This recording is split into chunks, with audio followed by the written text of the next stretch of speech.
Hello, friends and neighbors. Welcome in the light, where laughter's the answer and hearts are shining bright. With calloused hands and wits, so razor sharp. Let's praise a place where love ignites the spark.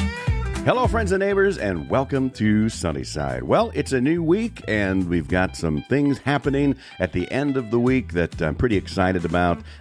This weekend, I will be officiating officiating a wedding. It'll be the second wedding that I have officiated, and I'm looking forward to it. Once again, family, friends, and just looking forward to being, I guess, a part of the ceremony, being invited to be a part of the ceremony, and just having the opportunity to, I guess, officiate and oversee the union of our friends Riley and Shay as they step into matrimonial bliss, and looking forward to that. So that's something that I've done once before. I've had a pretty good success story here going on with my wedding officiating, which in Iowa you do not need to be a ordained minister. You can take a I think Conan O'Brien did it. So 15 years ago or whenever it was, I did officiate another wedding for my brother-in-law and now my sister-in-law.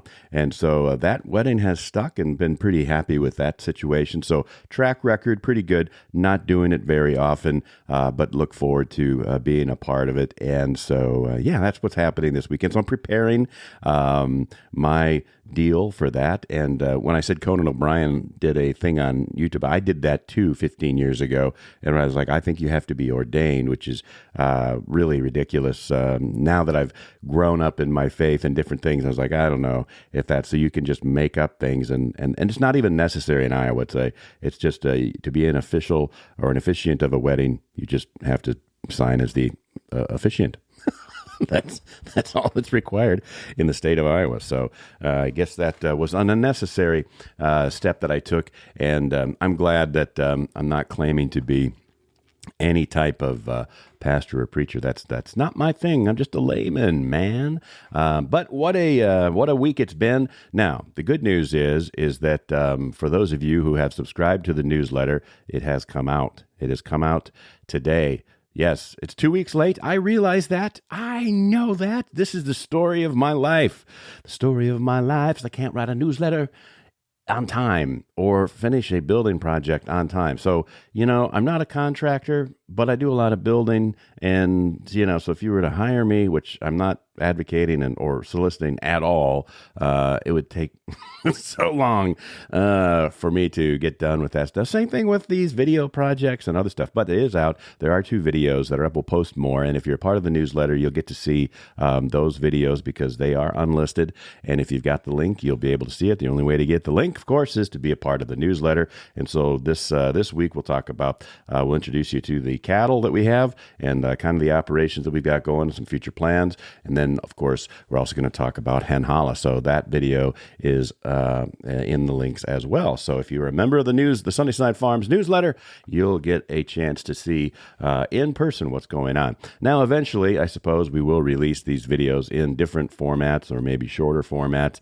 but it'll be several months down the road so that, you can build that YouTube following. I guess that's an important part of business these days, but I want to share it with my avid listeners and subscribers to the newsletter first. And of course, subscribers to the newsletter are probably also interested in, how they can buy some of that beef and some of the other things that we've got going on, maybe just out of general curiosity or interest. And so thank you if you've already joined, and the newsletter is out. Might be hitting you as soon as this comes out, actually.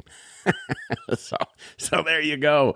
But this past weekend, we ended baseball for son number 4. High school baseball for us in this part of the state is over, as they were defeated on Saturday night. And the Indians lost to the Indians, I guess, is what the 2 mascots were over in Pocahontas. And Pokey won and Forest City lost. And that is the end of baseball. And so now we roll right into football. On Friday night was part of the Waldorf Gridiron Club third annual golf tournament, in which I did not golf, but I had the opportunity to go around and sell different raffle tickets and that type of thing and be a host, and had a lot of fun. And actually, you know what? I kind of prefer that because I am a terrible golfer.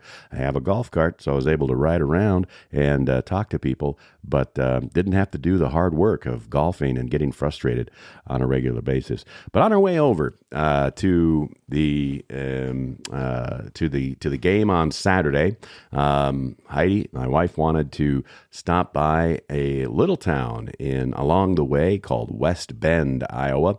And West Bend is not the home of the famous line of cooking products that Zig Ziglar made famous, but rather it is home to a very unique and inspiring monument to faith and redemption. It is the Grotto of Redemption in West Bend, Iowa. It is the largest man-made grotto in the world, and it truly is inspiring. A breathtaking 100-year-old spiritual masterpiece crafted from literally millions of dollars worth of precious stones, crystals, and fossils. And what a place. Now, this is not the first time that I've been to West Bend.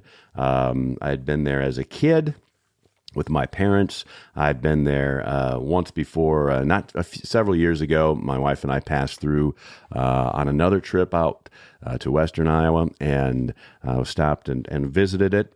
I did send some truck drivers out there when COVID happened, and I was running the 1133rd Transportation Company for the National Guard. We were not able to go out of state for our annual training, that 2 weeks in the summer that you always hear about with the National Guard. And so because they were truck drivers, we decided that the young truck drivers should learn the entire process of planning a convoy, planning the route, doing the briefs, figuring the expenses, all the loads, everything. And so they spent time doing that. Then they briefed the leadership, and then they executed their plan. And I got the opportunity to ride out with them. And so this was done by lower level enlisted people that were maybe, just a year or 2 or 3 into the National Guard and had never had that route planning or convoy planning experience. But ultimately, that's what truck drivers do. And so it was a good training exercise. And so one of the places that they chose to go to was the Grotto of Redemption in West Bend, Iowa. So I've seen it in a number of times, but every time that I go, it's awe-inspiring, and there's no other way to put it. And it walks you through the scenes of Jesus's life. From birth to resurrection, and it is just, it's just this amazing, it's this amazing, carefully placed pile of rock that you can walk through, and there are steps to go up, and there are pathways to go along, and to see the different vignettes and scenes as told from the Bible. And it is just amazing. If you have not been to the Grotto of Redemption in West Bend, Iowa, I certainly encourage you to add that to your bucket list of travel plans. And they are open all the time, year-round. Obviously, the colder weather makes it a little more challenging. I think one of the times that my wife and I stopped by was during the football season, later in the football season, as we were headed west. And so that gave us a little different experience. This time we were there with my mother-in-law, Heidi's mom, as we went out to the baseball game, and it was like 90 degrees.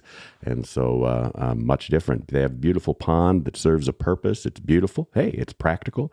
It has a purpose, and it also is pretty. And that pond helps with their making sure that it's drained properly. And so in 100 years plus, this huge pile of rocks that was built next to a beautiful Catholic church, and it has not settled at all. Miracle on top of miracle, and good planning, good engineering, and really the labor of love of one or just a handful of men who have made this thing part of our cultural history. And if you're in Iowa, it's an easy day trip to go see the Grotto of Redemption. If you're in the Midwest, it might take a little bit longer. There's not much for accommodations in West Bend. They are prepared for you there at the church. They've got the gift shop, they've got the museum, they've got guided tours, and those take about 45 minutes, and the people that do that just love it. They've got the pond that's right next to it that is, got swans and also signs that remind people that swans can bite, which probably Martin Luther found out at some point, I suppose. And it's just this amazing place to be. And I want to tell you about it. That's going to be our subject matter today as we talk about things that we like to do, the life, liberty, and the pursuits which make us happy. And man, I can't think of a more honorable pursuit than the lifelong expedition, the work, and the love that went into the building of the Grotto of Redemption in West Bend, Iowa. And so, without further ado, let's talk about that. You know the story of Iowa, and you know the endless horizons of corn, the rich black soil, and the steady, quiet rhythm of the American heartland. It is a landscape of horizontal perfection, where the earth meets the sky in a straight, predictable line. But if you drive up into Kossuth County, up where the wind blows hard off the northern plains, you will encounter nothing that defies, or something, I should say, that defies the very nature of our prairie.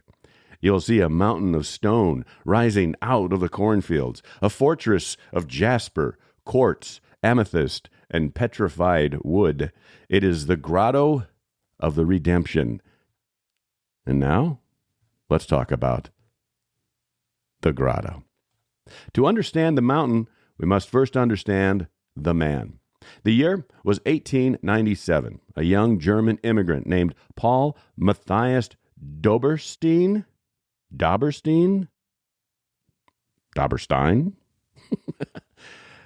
I think it's Doberstein. And he was a seminarian in Milwaukee, Wisconsin. He was a young man of deep faith, intense intellect, but also frail health. Severe pneumonia took hold of his lungs. In the dark, feverish nights of the late 19th century, medical science didn't have very many answers. As the young seminarian lay gasping for air, staring into the abyss of an early grave, he made a solemn covenant.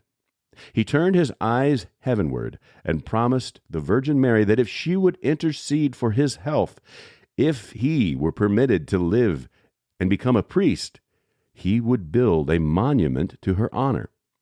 He promised a shrine that would tell the greatest story ever told, rendered in the very bones of the earth. He survived. The fever broke. The lungs cleared. And Father Paul Doberstein never forgot his receipt. In 1898, he was ordained. His assignment? A tiny, wind-scraped parish in the remote settlement of West Bend, Iowa. And when he arrived, he found a modest wooden church and a vast, empty lot of flat prairie. To anyone else, it was just a vacant patch of Iowa dirt. But to Father Doberstein, it was the canvas for a lifelong obsession. There's a good chance I'm going to say his name 6 different ways as I tell this story. For over a decade, Father Doberstein did not lay a single stone. No, the local parishioners watched their eccentric young priest with a mix of curiosity and skepticism. He wasn't building. He was gathering. He became a collector of geological wonders. Every spare moment, every meager dollar was dedicated to accumulating those materials. He traveled by train to the Black Hills of South Dakota, descending into dark caverns and scaling rocky peaks. He traveled to the mountains of Colorado, the deserts of the Southwest, and the rivers of the American continent. He did not want ordinary river rock. He sought the exceptional. He filled rail cars with massive boulders of rose quartz He gathered glistening stalactites and stalagmites from subterranean caves. He acquired deep purple amethyst geodes, iridescent copper ores, ancient petrified logs, and chunks of ocean coral. By 1912, the vacant lot next to Saints Peter and Paul Catholic Church was no longer empty. It looked like a geological scrapyard. Dozens of rail cars had emptied their heavy exotic contents onto the Iowa soil. The locals just shook their heads. They whispered. They wondered what the good Father intended to do with this mountain of jagged rock. Then, in the spring of 1912, without blueprints, without architectural drawings, and using only a common trowel and a concrete mixer, Father Doberstein mixed his first batch of mortar. He pressed a fragment of glittering quartz into the wet cement. The work had begun. It would not stop for the next 90 years. Father Doberstein did not build like other men. He did not draft plans on paper. He claimed the designs were locked inside his head, whispered to him by the architecture of creation itself. He worked in the freezing cold of Iowa winters and the suffocating humidity of Midwestern summers. He had a singular, uncanny talent. He could look at a jagged, 20-pound chunk of raw amethyst or jasper and instantly know exactly where it belonged in a wall 40 feet high. He mixed a special formula of concrete designed to withstand the brutal freeze and thaw cycles of the northern plains. He would place the structural rocks, pour the heavy mud, and then, while the concrete was still wet, he would meticulously encrust the surface with precious stones. He didn't just place them randomly either. He grouped them by color, texture, and brilliance to create depth, shadow, and emotion.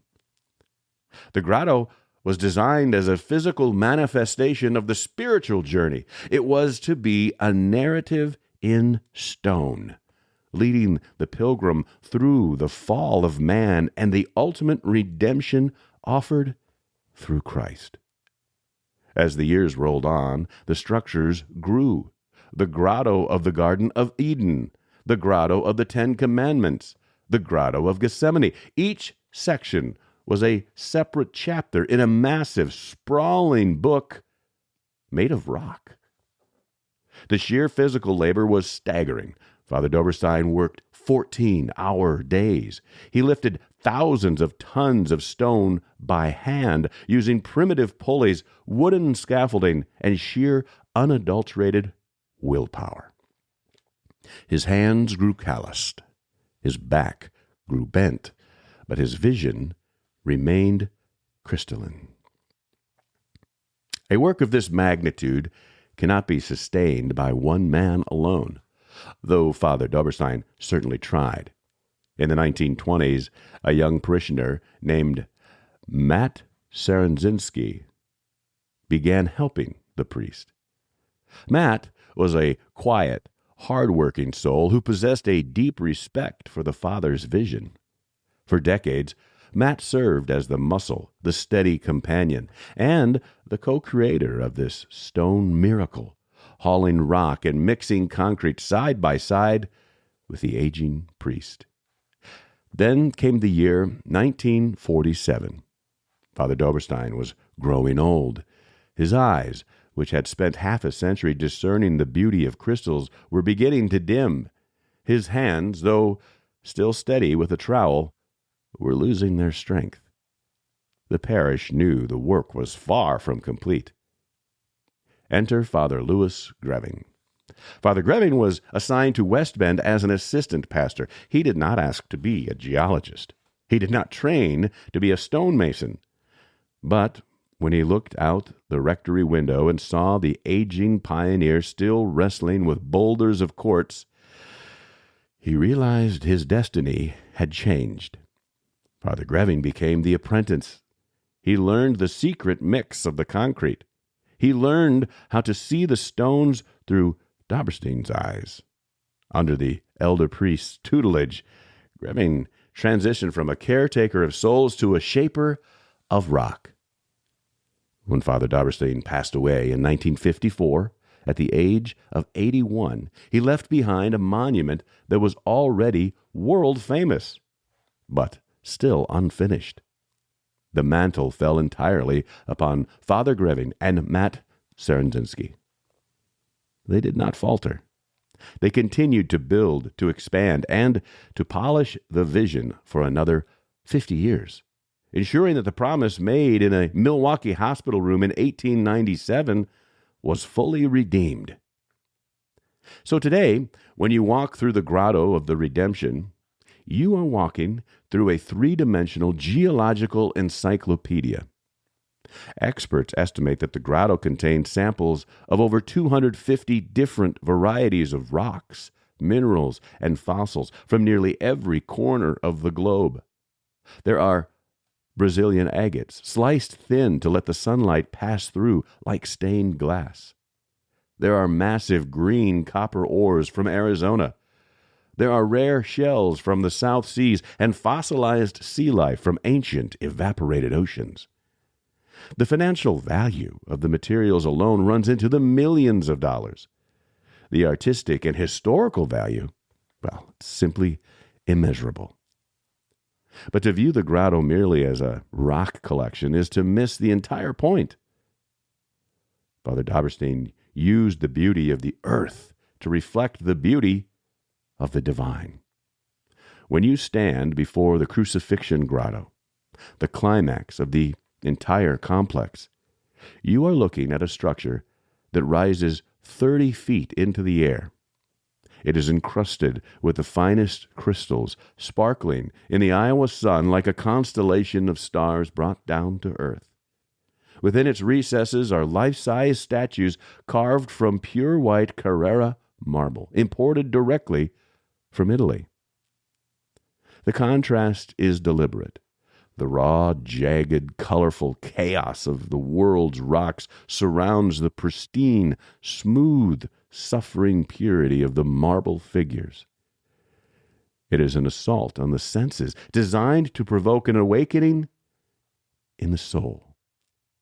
It is a place where corporate executives from New York, farmers from Nebraska, and tourists from Tokyo stand side by side in absolute silence. They come to see a curiosity, and they leave having experienced a sanctuary. There is a final, quiet irony to the story of Father Paul Dobberstein, and his magnificent grotto. For 56 years, this humble immigrant priest built a shrine that attracted hundreds of thousands of visitors from all over the world. He created a landmark celebrated in magazines, newspapers, and travel logs. He became a legend in the world of folk art and religious architecture. Yet throughout his entire life, Father Dobberstein never owned a car. He never sought fame. He never took a penny of profit from the millions of tourists who came to marvel at his work. He lived in a simple room, wore patched cassocks, and ate the plain food provided by his parishioners. They may not have thought it was that plain. He gave his health, his youth, his sight, and his strength to fulfill a promise made when he was just a dying young man, gasping for breath. He proved that with enough faith, a man can move mountains. And if he has enough patience, he can rebuild those mountains into a testament of love right in the middle of an Iowa cornfield. And that is how a young man's prayer became a prairie wonder. Father Paul Dobberstein kept his word to the heavens, and in doing so, he left the earth just a little more sunny than he found it. Now, if I was Paul Harvey, I would say, now you know the rest of the story. But I'm not Paul Harvey. He was a great one, a legend. And that is a great and wonderful story. I think it was inspired on our part, this last journey to West Bend, because of our Sunnyside Hollow project that we've got going on. We bought some gravel pits that are little ponds, which our dog loves to swim in which our dog likes to swim. That sounds better. And we don't have seashells because it's not a sea. And Heidi loves to go shelling. If we go on vacation on a shore somewhere, she loves to find the shells. She's really good at it. She's gotten into that. It's a little hobby of hers. She kind of knows what the different shells are, and you would think then we would have lots of shells like most women put them on the back of a toilet for some reason. We do not. That's not where they go. She's got them in different cool travel display stuff that she does.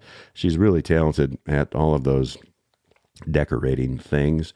But we don't have shells at our pond, but it is our little shore close by. And we do have rocks because it's an old gravel quarry. And there's something interesting about the Midwest that whether it's the glaciers or however it got here, there are so many patches of gravel. And you see them along the roadsides and the interstates, these little lakes, these little ponds that are along the interstates. That's places where gravel existed, and they used that as a base for the interstate system. And now people are building on them, and they are like nice little ponds.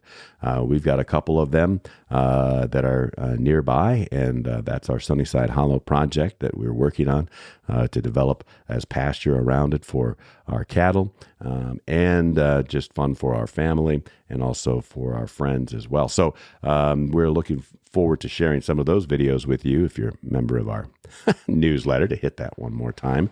The Sunnyside Hollow process will continue to be a star of future videos. But she's now gotten into picking rocks along this little beach that we've created, which is gravel, and it's kind of it's not a pretty sand. It's kind of a typical sugar sand from Iowa, kind of brown with the colors of who knows what, but lots of different types of rocks. And she's gotten into this geological hobby of picking stones and identifying them, and then now tumbling them and polishing them. And we're looking forward now it takes a month to do this. And these tumblers are just tiny little cans. You put one, a small, like maybe a quart, maybe it's I don't know, I guess a couple pints would be a quart. Maybe it's a pint and of stones in this can that's designed to just roll on this roller unit continuously. And each week for a period of 4 weeks, you just let it do its thing. You put in the media, which is what they call the grit that kind of cleans the rocks and wears them down. And there's the heavy grit at the first week, and then you come down, and then the second week. And so for an entire week, you don't do anything. You don't really know what's going on. You add some water, and the media with the rocks, and then you just tighten the lid and let the thing spin and roll for an entire week, and then you check it, and then you change the media and add more water, wash things off, see what your stones look like, do it again with a different type of media, and then the repeat, wash and rinse and repeat for the third week. And in the fourth week, they polish, and that is what is happening right now. And so she's polishing stones that she has found in lieu of seashells by our not seashore at Sunnyside Hollow, and we're excited to find out what they look like. So I'm quite certain that is why she was so interested and adamant that we needed to stop by on our way to Pocahontas, leave a little bit early, and see the Grotto of the Redemption at West Bend in West Bend, Iowa. And so she did not take any stones from the grotto. That would not be legal or right in any way. But she was fascinated by the collection of all these different types of rocks, the agates and the quartz, and boy, you name it, just the different. It's quite amazing. And then, like I said, all of this petrified wood. And so she has found some petrified wood in her little search as she looks and collects these little rocks and looks forward to polishing them up and seeing what they ultimately turn into, finding geodes, finding the agates. We have those. She's not interested in granite. She's like, oh, granite. And she throws it back down. And then, but of course, there's lots of quartz. There's different things with mica in it. There's just an amazing amount of rocks out there. And you never really pay attention to what's in a rock or what they even might mean or how they even got there. That is an amazing and huge question mark. How did they even get there? Why are they now so small? Of course, if you're out in the fields, as most of us that grew up on the farm, you've picked plenty of rocks up out of the ground, and they just seem like a real pain in the butt. And of course, there are different things that you find in this part of the country where the Plains Indians were, and you'll find different stones that have got the little holes in them that were created over many fire-starting situations. We've got a lot of this thing called chert. Chert is what is the stone that the natives would use to make their axe heads, their arrowheads. It was easy to chip, and so when you look at an arrowhead, that is called chert in most cases. And so we've just got a ton of cherts, and she's going to see if you can. She's going to experiment if what that looks like if you polish that up in the next cycle. Now, the thing I've noticed is that my wife, who is, since she was a little girl, has always been impatient with these processes. She would open presents that were under the Christmas tree and rewrap them perfectly just so she could know what was in them, and nobody would notice that she had rewrapped them and probably wrapped them better. That's why she's such a good gift wrapper to this day, and I don't think she does that. Well, now she knows what's in every gift because she does most of the gift buying.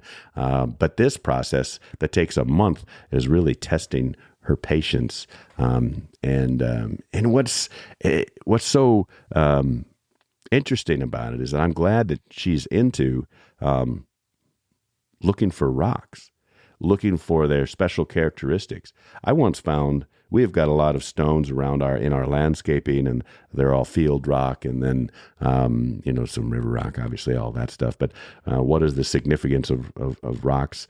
I'm not sure. We've got one giant boulder on the back end of our landscaping around our barn that I had written in Greek Peter on it, because Peter in Greek would mean the rock upon which my kingdom is built, right? So that I wrote it in marker, and it lasted for about 4 years, and I've noticed it has washed off. So my intention is to chisel that in there. I'd like to put that little carving on that rock that it kind of, you can't see it from, it's on the opposite side of the road.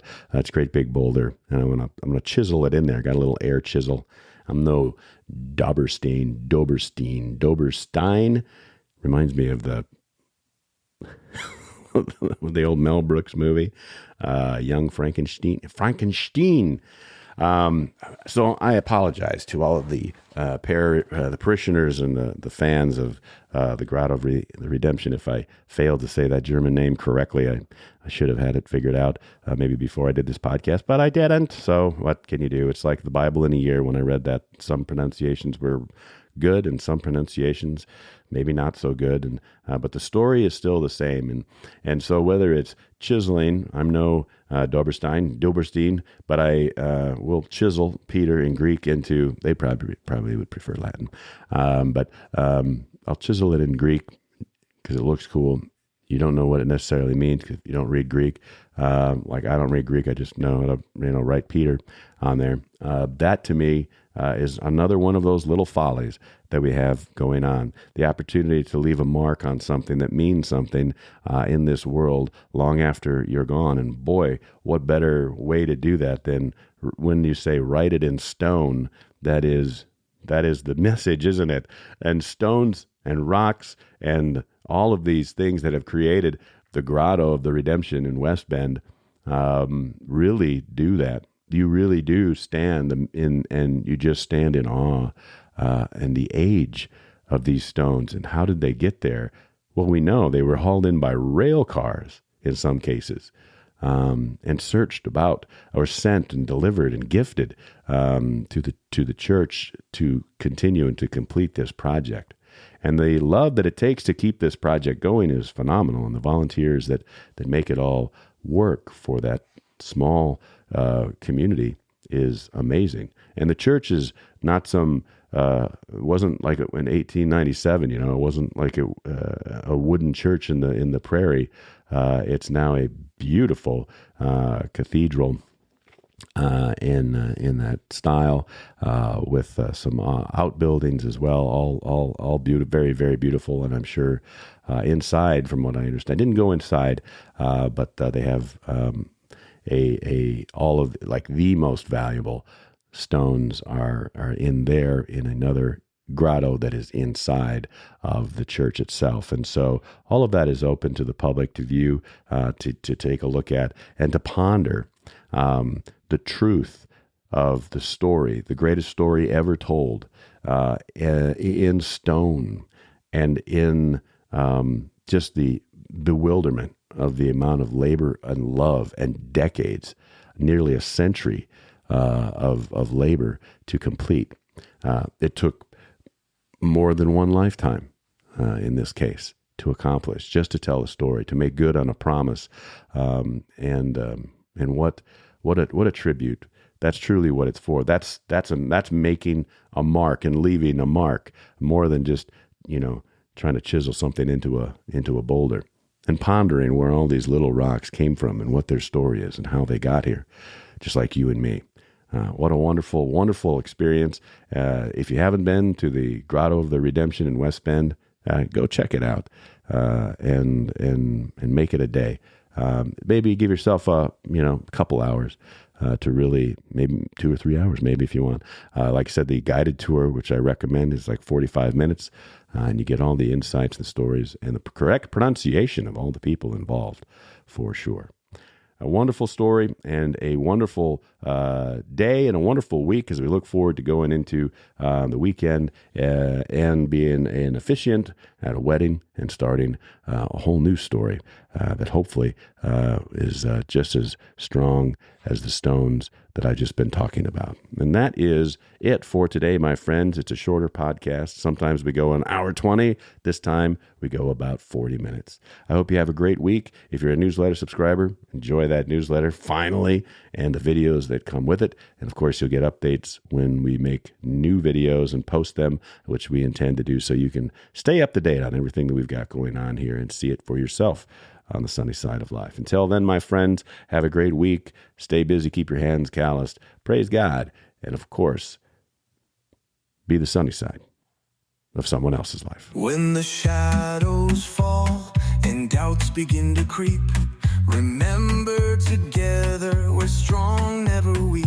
Lift your neighbor up with kindness every day. Let your actions speak the words you want to say. The Sunny Side of Life is a weekly production about our life on the family farmstead here in Iowa, the liberties we prize, and the pursuits which make us happy. None of this is possible, of course, without Christ in our lives. For the Lord God is our sun and our shield. He gives us grace and glory. Be the sunny side of someone else's life.